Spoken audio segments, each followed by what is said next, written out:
आपने देखा कि 2 साल के लॉकडाउन के अंदर हमने जो है बहुत सारे मज़ामीन पढ़ने से कासिर रहे, स्कूलें बंद थी।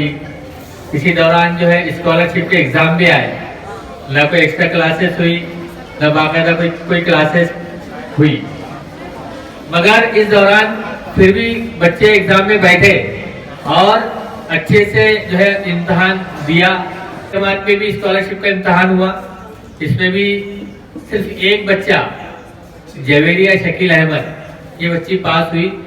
मैं हमारे आए तमाम मेहमानान से, इसके दायित्व तशरीफ रखे तमाम मेहमानान से दरख्वास्त करता हूँ कि इस बच्ची का सर्टिफिकेट देकर हौसला बढ़ाए। जवेरिया शकील अहमद 8वीं जमात स्कॉलरशिप में बच्ची पास हुई। लॉकडाउन के दौरान एग्जाम हुए थे ये, उसमें भी बच्ची ने कड़ी मेहनत की। उस बच्चे की मेहनत को सलाम, जो कुछ भी रहनुमाई टीचर हजरात की तरफ से हुई वो नाकाफी थी, मगर इस बच्चे ने हिम्मत नहीं हारी और इसमें कामयाब हुई। और बच्चे